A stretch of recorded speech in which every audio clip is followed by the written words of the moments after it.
할렐루야. 오늘도 존귀하신 하나님을 찬양합니다. 여러분, 오늘도 거룩한 주님 앞에 달려와 귀한 예배드린 여러분에게 하나님께서 오늘도 놀라우신 은혜와 축복을 부어주셔서 날마다 믿음의 승리를 이루며 살아갈 수 있는 우리 모두가 될 수 있기를 주님의 이름으로 축복합니다. 자, 여러분, 종교개혁을 일으켰던 마르틴 루터라는 사람을 아시죠? 이 루터가 어느 날 길가에 식당에서 아침 식사를 하고 있었는데 마침 고기 냄새를 맡은 한 강아지 한 마리가 자기 앞에 달려와서 앉더래요.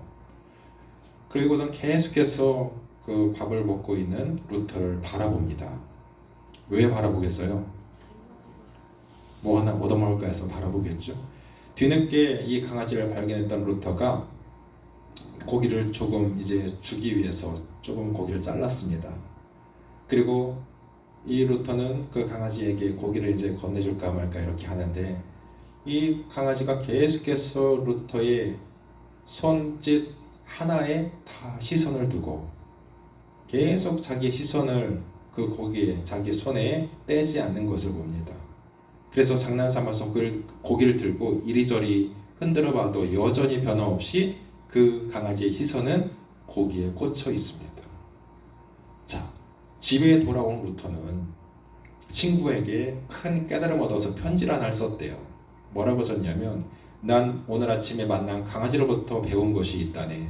만약에 그 강아지가 고기를 들고 있는 내 손을 바라보는 것처럼 우리가 하나님을 바라볼 수 있다면 하나님은 분명히 기뻐하시고 감동하실 것이라는 사실을 말이네.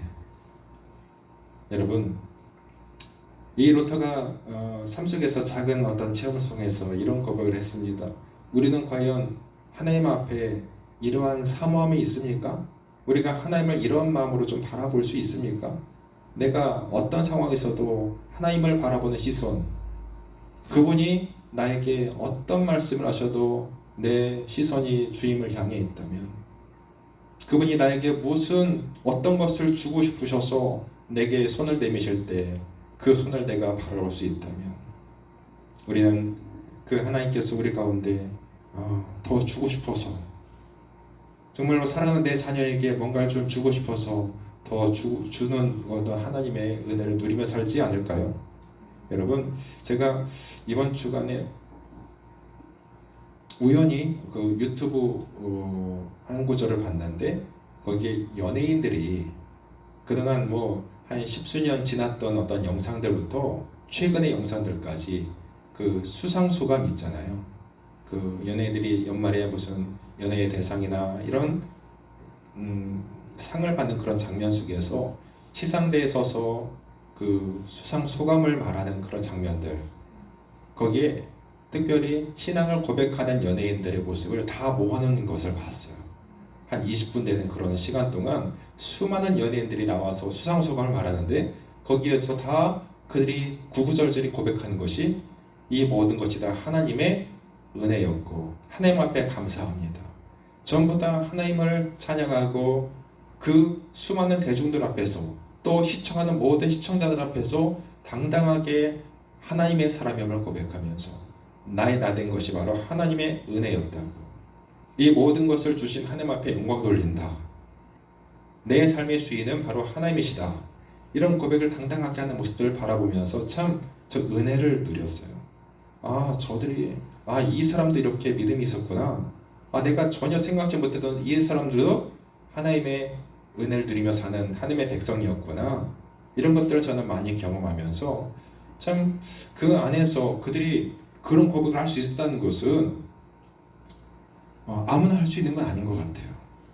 믿는 사람이라 할지라도 그런 고백을 하지 못한 사람 분명히 있을 텐데, 공개적으로 하나님의 은혜를 기억하면서 감사하는 그들의 모습 속에서 저는 참 하나님이 기뻐하셨을 거라고 생각해요. 여러분 정말 나의 하나님, 나에게 역사하신 하나님, 나의 삶에서 일해주시는 그 하나님을 공개적으로 많은 사람들에게 좀 드러낼 수 있는가요? 내 믿음 속에서 일하시는 그 하나님, 저는 우리가 그 연예인들의 어떤 모습, 우리가 그 자리에 설 수는 없다 할지라도 나의 작은 삶 속에서라도 나는 수많은 내가 만나는 사람들에게 우리는 하나님을 드러낼 수 있는 믿음이 있어야 된다고 생각합니다. 여러분, 오늘 우리가 본문을 볼 때 엘리사 선지자가 하나님의 부르심을 받고 이 세상을 떠나가면서 이제 엘리사 선지자를 후계자로 삼는 과정을 우리는 보고 있습니다. 우리가 지난 주일에 보았듯이 하나님은 이 엘리사를 죽음을 보지 않게 하시고 하늘로 올림받게 하시는 이런 특별한 축복을 주셨습니다. 하나님께서 그 시점도 정해주셔서 엘리야뿐 아니라 그 제자들조차도 다 그 시점을 알고 있었던 것 같습니다. 그래서 이제 엘리야는 자기가 세상을 떠날 것을 알고 마지막으로 선지자 학교를 고별 방문을 합니다. 당시 선지자 학교는 길갈과 베델과 여리고에 있었고 이 제자들은 기록된 숫자, 오늘 본문 말씀에 기록된 숫자 7절 말씀을 보듯이 50명의 제자들이 있었던 것으로 보여집니다. 그 외에 더 많을 수도 있는데 오늘 성경에 표시된 제자들만 해도 50명의 숫자가 있는 것을 알 수 있습니다. 이처럼 많은 엘리야의 제자들이 있었지만 그 중에서도 엘리사가 후계자가 되어서 엘리야 선자의 사역을 이어가는 귀한 일꾼으로 쓰임받게 되는 것은 이미 하나님의 뜻이 있었겠지만 한 가지 이유를 더 찾아본다면 바로 이 엘리사가 다른 제자들과는 다르게 은혜를 사모하는 마음이 남달랐기 때문이었다. 이렇게 생각해요. 그 증거가 바로 2절, 4절, 6절에 반복되어 나오는데 그 말씀 한번 보시면 구구절절이 너는 여기 머물러 있으라고 엘리야가 그 엘리사에게 요청합니다. 넌 여기 머물러 있어라. 그때 엘리사는 이렇게 말하죠. 내가 당신을 떠나지 아니하겠나이다. 계속해서 가는 곳곳마다 그 지명마다 이동하는 그 지명마다 엘리야는 너는 여기 머물러 있으라고 말씀하는데 나는 당신을 떠나가지 아니하겠나이다. 여기 머물러 있으라는 스승님의 말씀을 듣고도 계속해서 엘리야를 따라가고 있는 엘리사의 모습을 보죠. 길갈에서 베델로, 베델에서 여리고로, 여리고에서도 요단가로 엘리야가 가는 곳마다 끝까지 따라갑니다. 9절 말씀에서도 엘리야가 이렇게 이야기합니다. 내가 하나님께 데려감을 당하기 전에 내가 네게 어떻게 할지를 구하라. 이건 뭘 말이에요? 나에게 네가 마지막으로 원하는 것이 무엇이냐? 이런 뜻 아니겠습니까? 자, 엘리사는 지체 없이 그때 뭐라고 말하냐면 당신의 성령이 하시는 역사가 갑절이나 내게 있게 하옵소서. 이렇게 간 거예요. 성령의 당신에게 임하셨던 성령의 역사가 나에게 갑절이나 더 임하게 하여 주시옵소서. 그것이 나의 마지막 소원입니다. 다른 어떤 것을 구하지 않고요. 오직 엘리야에게 임하신 성령의 능력을 간구하고 있는 엘리사의 모습을 보는 거예요. 엘리사는 엘리야에게 있는 그 거룩한 영적인 능력을 사모하였습니다. 그것도 당신에게 임하신 성령의 역사가 갑절이나 내게 임하기를 원합니다. 욕심이 참 많죠. 엘리야도 이 말에 좀 당황했던 것 같아요. 그래서 10절 말씀이 이르되 네가 어려운 일을 구하는도다 이러잖아요. 네가 어려운 일을 구하는, 야, 너 좀 욕심도 많다. 그렇지만 나를 네게서 데려가시는 것을 네가 보면, 하나님이 나 데려가시는 걸 네가 본다면 그 일이 네게 이루어질 것이고 그렇지 아니하면 이루어지지 아니하리라. 여지를 두었어요. 자, 그런데 결론적으로 보면 하나님께서 엘리사에게 그가 요청한 대로 엘리야에게 주셨던 성령의 능력을 갑절이나 부어주시는 장면을 봐요. 엘리사가 엘리야보다 더 많은 기적들을 막 행하거든요. 이후에 우리가 볼 텐데, 자, 여러분, 다른 것에 욕심을 내는 것은 우리가 죄와 연결될 수밖에 없습니다. 욕심이 잉태한 즉 죄를 낳는다 그랬죠. 죄가 장성한 즉 사망을 낳는다 말씀합니다. 그러니까 우리의 욕심은 다 죄하고 연결될 수밖에 없겠지만 우리는 이 영적인 부분에 욕심을 내는 것만은 우리에게 유익이 있습니다. 엘리사는 세상의 욕심이 아닌 바로 그 영적인 부분에 지금 욕심을 내고 있다는 사실입니다.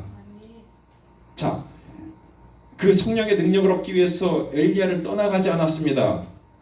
끝까지 따라가는 엘리사의 이 열심이 그를 하나님의 큰 선자로 쓰신 이유가 되지 않을까요? 그 열심이, 그 영적인 욕심이 엘리야를 끝까지 따라가면서 당신에게 임하신 그 성령의 역사를 하나님께서 내게 갑절이나 부어주시길 내가 원합니다. 이게 바로 영적인 욕심이 아니고 무엇이겠습니까? 나에게 돈을 주세요, 권력을 주세요, 힘을 주세요, 이런 거 전혀 구하지 않았습니다. 오직 당신에게 임하셨던 하나님의 역사가 내게 그렇게 크게 더 2배나 임하기를 원합니다. 갑절이나 임하기를 내게 원합니다. 얼마나 귀한 욕심이에요. 여러분, 창세기 25장에 보면 그 에서가 야곱에게 장자권을 팔아 넘기는 장면을 우리가 볼 수 있습니다. 자, 에서는 장자로 태어났을 뿐 아니라 그 외모나 기질도 분명히 장자의 권리를 충분히 누릴 만한 인물이었습니다. 거기에 비해서 야곱은 그가 차자로 태어났을 뿐 아니라 그에게는 참 결격사유가, 장자가 되기에는 결격사유가 참 많았어요. 그는 엄마의 품에서 날마다 그냥 그 치마폭에 쌓여있는, 뭐라고 하죠? 마마보이 비슷한 어떤 그런 성향을 갖고 있는 사람이었습니다. 그리고 틈만 나면 거짓말도 참 잘하는, 좀 사기꾼 기질도 있었던 것이 바로 야곱이었습니다. 그래서 아버지 이삭은 당연히 누구에게? 에서를 장자로 인정하고 그를 장자의 축복을 주길 원했죠. 그러나 에서에게는 한 가지 문제가 있었습니다. 그것이 여러분 뭔지 아실 겁니다. 장자의 명분을 소홀히 여겼던 문제, 즉 거룩한 영적인 욕망을 좀 우습게 여겼던 것이 바로 에서에게 치명적인 단점이었습니다. 그러나 야곱에게는 이 영적인 거룩한 욕망이 있었습니다. 즉 거룩한 욕심이 있었습니다. 내가 장자의 축복을 내가 받고 말리라. 내가 하나님 앞에 이렇게 영적인 장자의 축복을 얻어서 내가 하나님의 일들을 이루어가리라. 이런 영적인 욕심이 야곱에게 있었다는 것입니다. 그래서 에서가 사냥하고 돌아온 그 배가 많이 고픈 그 시점에 전략적으로 팥죽을 막 쓰고 있었고요. 그 냄새가 배고픈 에서의 코를 간질간질했죠. 그때 에서가 다가와서 그 팥죽 한 그릇을 내게 줄 수 있냐고. 그때 공짜로는 안 되고 형의 장자권을 내게 팔면 내가 이 팥죽 한 그릇을 형에게 주겠다. 말도 안 되는 일이죠. 팥죽 한 그릇으로 장자권이 뭐 넘어갈 수 있는 것은 말이 안 되는 거예요. 그러나 상징적인 의미에서 지금 에서는 하지 말아야 될 약속을 지금 야곱에게 하는 것이고, 그래서 그것이 아무렇지 않은 양, 장자의 권한이, 장자의 축복이 엄청난 축복인 것을 알면서도 이것을 소홀히 여겨서 말로만이라도 지금 야곱에게 그 장자권을 넘기겠다고 하는, 팥죽 한 그릇에 그것을 넘겨버리겠다고 하는 에서의 경솔한 행동이 정말로 장자에서 탈락하게 만들었고, 하나님은 그 야곱을, 그 욕심하는 야곱을, 영적인 욕심으로 충만한 야곱을 하나님의 자녀 삼아서 그를 하나님의 족장으로 이어가시는 은혜를 허락해 주셨습니다. 이것이 바로 영적인 욕심의 유익이에요. 어떻게 해서든지 내가 장자의 명분을 사려고 했는데 에서는 장자의 명분을 소홀히 여기다가 그렇게 하나님의 백성에서 탈락하는 비운의 주인공이 되고 말았습니다. 여러분, 법적인 정당성, 외적인 조건, 그리고 자질, 이 모든 것을 다 갖췄지만 이 거룩한 영적인 욕망을 잃어버렸던 에서는 벌을 받았습니다. 반대로 자격이 없었지만 거룩한 욕망을 가지고 있었던 그 야곱은 하나님의 백성 지도자로 세움을 받았습니다. 오늘을 살아가고 있는 우리들의 모습은 어떤가요? 안타깝게도 많은 성도들이 이 에서와 같은 마음으로 이 하나님께 거룩한 영적인 욕심을 사모하지 않고 구하려하지 않는 백성이 참 많은 것 같습니다.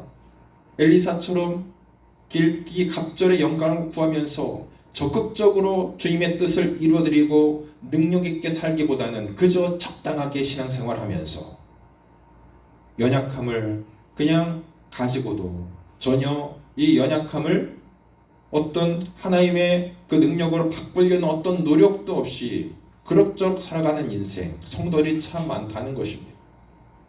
오늘 본문에도 이 엘리야의 제자들의 모습이 그래요. 엘리사 외에도 아까 50명이나 더 있었다고 말씀했는데 이들도 여호와께서 엘리야를 데려가실 줄 다 알고 있었습니다. 이제 마지막으로 선생을 만난 이 마당에 서 있으면서도 이 엘리사처럼 끝까지 스승을 따라가지도 않았고요. 또 그 스승에게 무언가를 구하지도 않았습니다. 단지 멀리서 두 사람만 보고 엘리야와 엘리사가 서 있는 모습만 보고 있을 뿐이었습니다. 17절에 그랬죠. 선지자의 제자 50명이 가서 멀리 서서 바라보매.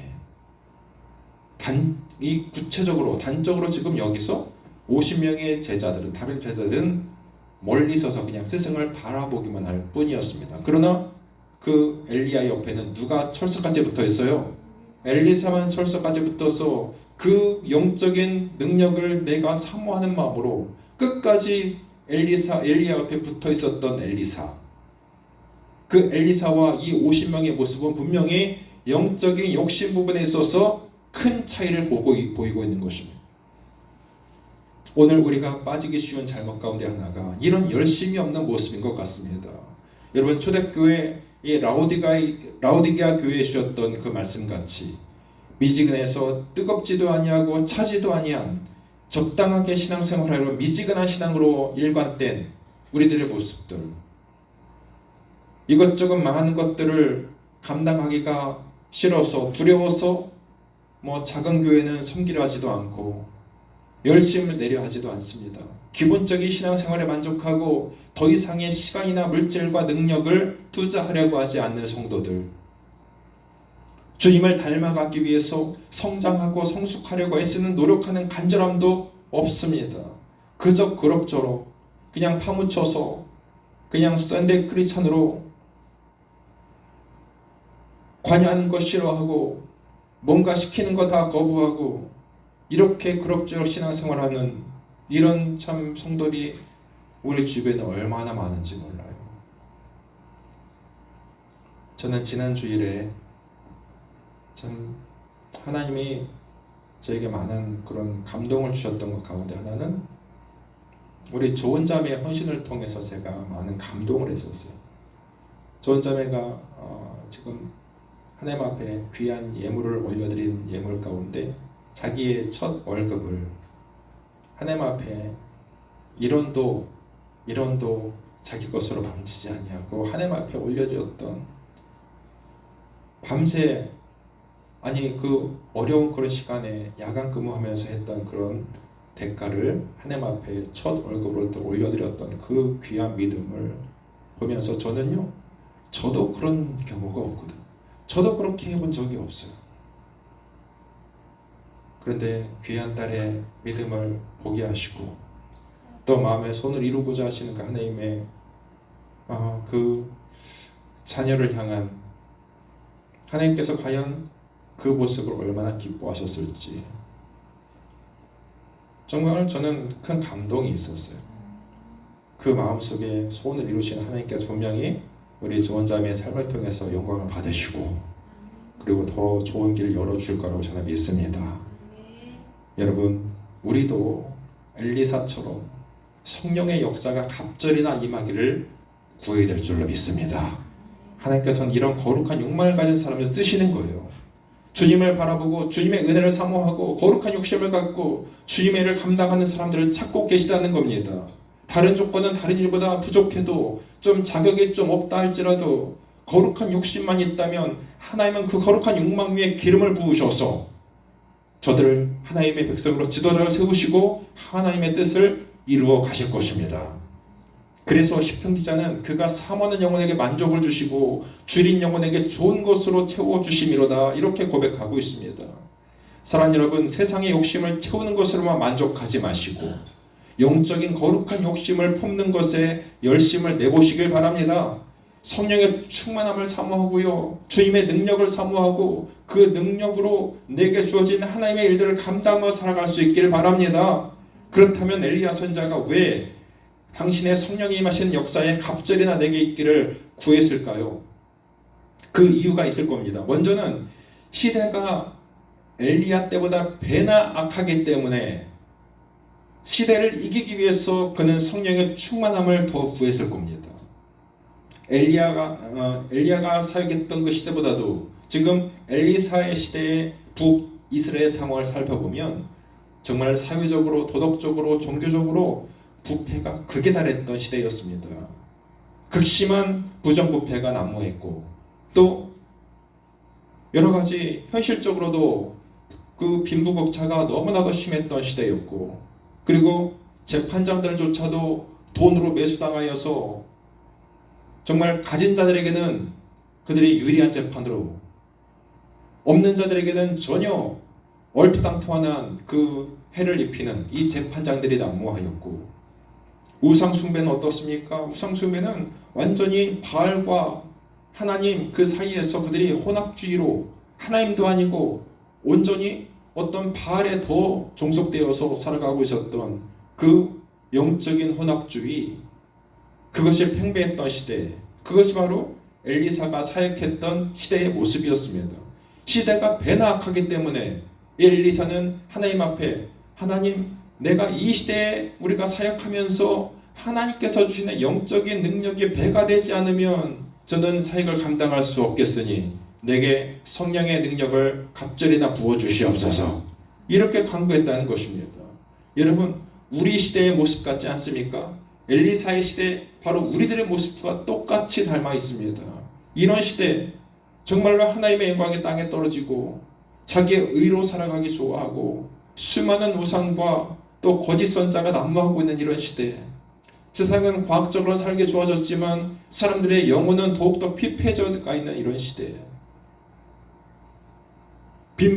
빈부차가 너무나도 커져서 잘 먹고 잘 사는 사람들은 그렇게 살지라도 너무나 어려운 시대에 사람들은, 서민들은 너무나도 힘든 그런 시대, 우상숭배, 혼합주의, 이 시대도 가득합니다. 이런 시대를 살기 때문에 우리는 더더욱 하나님의 은혜가 필요합니다. 우리는 불의하고 악한 시대를 극복해 나가기 위해서 성령의 충만을 구해야 되는 것입니다. 우리가 성령의 충만을 구하지 않으면 나도 모르는 사이에 우리는 이 세상의 문화 가운데 나도 젖어들어서 휩쓸려가고 빠져가지고 하나님의 자녀다운 모습으로 이 땅을 살아가기 힘들 것입니다. 우리는 성도의 구별된 삶을 살아갈 수 없기 때문에 이렇게 악해진 시대를 우리가 살아갈 때 엘리사같이 하나님, 내게 성령의 능력의 갑절을 부어주시옵소서, 이런 간구를 해야 된다는 것입니다. 그리고 엘리사는 두 번째로 자기의 사명이 배나 중대함을 알았기 때문에 이 맡은 사명 완수를 위해서라도 성령의 충만함을 구했던 것입니다. 12절 말씀 보시면 엘리사가 보고 소리 지르되 내 아버지여 내 아버지여 이스라엘 병거와 그 마병에 하더니 다시 보이지 아니하는지라. 여러분, 엘리야는요, 엘리사가 표현하는 대로 이스라엘의 병거와 마병이었습니다. 무슨 말이냐? 이스라엘 지키는 어떤 군대보다도 엘리야가 더 큰 역할을 했다는 것입니다. 하나님은 군대와 병거와 마병을 통해서 나라를 지켜주시기도 하지만 하나님 앞에 바르게 서 있는 한 사람, 신실한 믿음의 사람, 그 한 사람을 통해서 나를 지키시고 축복하기도 하셨던 것입니다. 그 역할을 누가 했다? 엘리야가 했다는 겁니다. 그래서 엘리야의 그 삶 자체는 바로 이 엘리사가 그렇게 표현하는 대로 이스라엘의 병거와 그 마병이요, 바로 엘리야는 하나님께서 글을 쓰셔서 그 병거와 마병이 되게 하셔서 이스라엘 지키는 선봉에 섰던 자가 바로 엘리야였다. 그것을 우리는 볼 수가 있는 것이죠. 그런 엘리야 선자가 떠나갈 때에 이스라엘을 구원할 병거요 마병의 역할을 이어갈 수 있는 누군가가 필요했던 것이죠. 엘리사는 자신이 그런 자가 되길 원하였고, 부족한 자신이 엘리야의 수준을 쫓아가기 위해서는 성령의 역사가 갑절이나 필요한 것을 알고 갑절의 영감을 구하였던 것입니다. 예를 들면 전교 1등하는 아이가 있고 전교에서 100등하는 아이가 있어요. 그러면 1등과 100등 그 간격을 좁히기 위해선 이 100등하는 아이는 어때야 될까요? 쫓아가기 위해선 갑절에 노력을 해야 되겠죠. 그것과 비슷한 거예요. 좀 나는 부족하니까 내게 더 갑절의 능력을 주셔야만 저는 저 엘리야를 쫓아갈 수 있습니다. 엘리사에게는 자기를 안 거예요. 자기가 얼마나 지금 영적으로도 수준이 낮은지, 스승님을 쫓아가려면 나는 아무것도 아닌 자인 것을 알았기 때문에 하나님, 엘리야에게 임했던 저 능력에 갑절이나 있어야만 내가 엘리야를 그래도 조금이나 쫓아가지 않겠습니까? 그런 마음인 거예요. 여러분, 엘리사의 심정이 좀 이해가 되세요? 자기의 부족함을 알기 때문에 하나님께 더 많은 성령의 능력을 강구했던 겁니다. 그래서 엘리사의 마음은 자신을 세우신 하나님의 뜻을 온전히 이루어드리고 싶은 그 간절한 열망 가운데 사로잡혀 있었습니다. 사회적인 지위나 종교이나 물질 이런 것 때는 관심이 없어요. 하나님, 내게 성령을 갑절로 주지 아니하시면, 엘리야를 통해서 주셨던 그 능력이 갑절로 제게 있지 않으면 저는 이 직분을 감당할 수 없습니다. 하나님이 저를 통해서 이루실 이스라엘의 회복도 저는 감당할 수 없습니다. 하나님, 제가 선지자로서의 능력을 감당할 성령의 영감을 갑절로 부어주시옵소서. 여러분, 우리가 이런 마음을 품었으면 좋겠습니다. 우리 스스로를 보면 우리도 하나님의 자녀다움을 살아갈 수 있는 능력도 믿음도 참 부족하죠. 우리를 바라볼 때 그래요. 엘리사가 엘리야를 바라보면서 느꼈던 그 열악함, 내게는 아무것도 없는데 하나님, 내가 하나님을 향해서 감당할 수 있는 능력이 나에게 아무것도 없사오니 내게 성령의 능력을 부어주셔야만 저는 이 사명을 감당할 수 있겠습니다. 그러니까 나는 감당할 수 없기 때문에, 내가 내 자신을 잘 알기 때문에, 세상에서 매일 주저앉기 때문에 주님께 주신 사명을 잘 감당하기 위해서라도 우리는 성령의 충만함을 우리가 강구하며 살아야 되지 않을까요? 아멘이십니까? 그래요. 우리는 성령의 권능을 받으면 악한 자가 강해지고, 약한 자가 강해지고, 무능한 자가 능력 있게 되어지고, 악한 세상도 이기게 될 줄로 믿습니다. 그러기에 여러분들도 성령의 충만함을 구하십시오. 그래야 우리는 하나님의 자녀다움을 회복할 수가 있고, 그리고 이 악한 세상에서 우리는 믿음을 지켜낼 수가 있는 것입니다. 가뜩이나 우리는 가진 것도 없는데, 스펙도 딸리는데, 영적인 욕심까지 없다면 우리는 무엇으로 이 세상을 살아갈 수가 있을까요? 구하는 자에게 주실 것이라는 말씀을 믿고 우리는 간절히 구한다면 하나님은 우리에게도 갑절로 일하시는 성령의 충만함을 부어주실 것으로 믿습니다. 엘리사는 엘리야가 가는 곳마다 따라갔죠. 여기 머물러 있으라도 끝까지 따라갑니다. 끝까지 따라가는 것이, 사모하는 것이 응답받는 비결이었습니다. 여러분, 노아의 시대 때 하나님이 이제 이 세상을 홍수로 멸하시려고 하는 작전을 세우시고, 이제 노아에게 홍수를 만들라고, 방주를 지으라고 하시죠. 그래서 때가 되었을 때 120년 동안 노아가 그 방주를 지었습니다. 그리고 때가 되었을 때 하나님이 그 암수 한 쌍씩 전부 다 방주로 들이시지 않습니까? 그때 맨 마지막에 방주에 탔던 동물이 뭔지 아세요? 성경에 나오지 않지만 달팽이가 맨 마지막에 그 방주에 탔을 것 같아요. 그 느린 걸음으로 열심히 방주까지 끝까지 갔겠죠. 나도 태워달라고.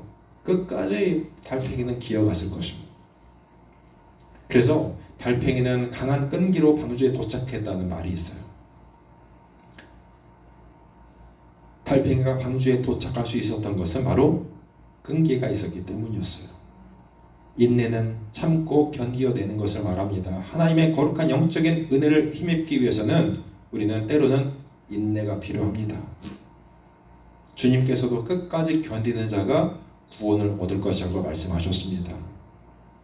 건강한 신앙은 인내심의 신앙이고, 하나님의 때를 기다릴 줄 아는 신앙이고, 인내심이 있을 때 승리할 수 있고 하나님의 은혜를 덧입을 수가 있는 것입니다. 여러분, 아프리카 원주민들은요, 비가 오지 않을 때마다 꼭 기우제를 지낸대요. 비가 오게 해달라고 기우제를 지낸다는데, 하나님을 모르는 그 사람들이 기우제를 드리면 꼭 비가 온대요. 하나님을 믿지도 않는 사람들에게 어떻게 이런 일이 있을 수 있을까? 답은 간단합니다. 저들은 비가 올 때까지 기우제를 드리기 때문에 비가 올 때까지 기우제를 드리기 때문에 그들은 기우제를 드렸을 때 비가 온다는 거예요. 여러분, 우리에게도 이런 끈기가 필요합니다. 노아는 120년 동안 끈기 있게 기다렸고 모세는 40년을 끈기 있게 기다렸습니다. 저와 여러분도 끈기로 응답을 주실 때까지 기다리는 믿음이 필요합니다. 14절 말씀은 엘리사가 요단물을 가르고 건너가는 엘리사가 경험했던 첫 번째 기적의 장면을 우리에게 보여주고 있는데요. 14절 보시면 엘리야의 몸에서 떨어진 그의 겉옷을 가지고 물을 치며 이르되 엘리야의 하나님 여호와는 어디 계십니까 하고 그도 물을 치매 물이 이리저리 갈라지고 엘리사가 건너니라. 자, 우리가 보는 이 성경 이렇게 번역했지만 이 말씀을 공동 번역이라는 성경에 보면 이렇게 표현되어 있습니다. 엘리야의 겉옷으로 물을 쳤으나 물이 갈라지지 않았다. 그래서 엘리야의 하나님 여호와여 어디 계십니까 하면서 물을 치자 물이 좌우로 갈라졌다. 그리하여 엘리사가 강을 건넜다. 즉 엘리사가 엘리야의 흉내를 내면서 처음에 스승의 옷을 그냥 그 바다 그 강을 치면서 스승의 힘을 빌어서 요단강을 칠 때는 물이 갈라지지 않았다는 것이죠. 그러나 엘리사는 이제 직접 하나님을 찾습니다. 직접 자기가 하나님 앞에 대면해서 기도하기 시작합니다. 엘리야의 하나님 여호와여 어디 계십니까? 나에게도 응답하여 주시옵소서. 엘리야의 하나님, 나에게도 동일하게 엘리야가 그랬던 것 같이 엘리야에게 임하셨던 그 성령의 능력으로 나도 이 강을 가르게 해주시옵소서. 이 말은 엘리사가 다른 것에 의지하지 않고 오직 지금 이 순간부터 하나님만을 의지하는 말이고 지금부터 하나님과의 동행이 시작된다는 것을 의미하고 있어요. 스승을 의지하지 않고 온전히 이제 내가 바라보는 그 하나님, 나와 일대일로 만나주시는 그 하나님의 능력을 지금 강구하고 있다는 것입니다. 그랬을 때 어떤 일이 벌어집니까? 그도 물을 치매 물이 이리저리 갈라지고 엘리사가 건너니라. 첫 번째 기적의 현장을 엘리사는 경험하고 있습니다. 사랑하는 여러분, 오늘 우리는 엘리사가 그랬듯이 하나님의 종으로 하나님의 자녀로 이 세상을 거슬러 이기며 살아가기 위해서는 거룩한 욕심을 품게 해달라고 분명히 기도해야 할 필요가 있습니다. 그리고 쉽게 포기하지 말고요, 응답 주실 때까지 인내함으로 간구하실 수 있길 바랍니다. 또한 다른 이의 하나님이 아니라 내가 만나는 그 하나님, 내가 경험하는 그 하나님, 그분과의 치밀한 동행이 날마다 이어질 수 있기를 여러분 간구하실 수 있길 바랍니다. 시편 기자는 이렇게 고백을 합니다. 파수꾼이 아침을 기다림보다 내 영혼이 주를 더 기다리나니 참으로 파수꾼의 아침을 기다림보다 더하도다. 그가 사모하는 영혼에게 만족을 주시며 줄인 영혼에게 좋은 것으로 채워주심이로다. 아멘. 엘리사가 길갈에서 베델에서 여리고로, 여리고에서 요단가로 이동할 때마다 가졌던 그 사모함이 오늘 우리에게도 있어서 성령님의 도우시는 역사를 여러분의 삶 가운데도 이 엘리사같이 갑절이나 누리며 살아갈 수 있는, 그래서 하나님의 능력으로 이 거친 세상을, 이 정말 하나님 없이도 잘 살 수 있다라고 죄악으로 가득 찬 이 세상에서도 여러분 믿음으로 멋지게 승리를 이루며 살아갈 수 있는 우리 모든 에덴교회 지체들 다 되실 수 있기를 우리 주님의 이름으로 간절히 축원합니다. 기도하겠습니다. 아버지 하나님, 은혜 감사합니다. 우리는 약합니다. 그렇지만 하나님은 강하십니다. 오늘 우리는 성령의 능력을 갑절이나 구했던 엘리사의 이 모습 속에서 큰 도전을 받습니다. 하나님, 우리는 하나님 앞에 하나님의 자녀로 살아가면서 거룩한 영적인 욕심이 얼마나 있었습니까? 그냥 그럭저럭 나에게 주어진 삶의 환경 속에 그냥 미지근하여서 차지도 더웁지도 아니한 신앙으로 하나님 앞에 나아가서 주님, 그냥 내 삶에 흘러가는 대로 나를 떠맡기고 살았던 우리 인생의 모습은 아니었는지요. 주님, 우리는 이제부터라도 엘리사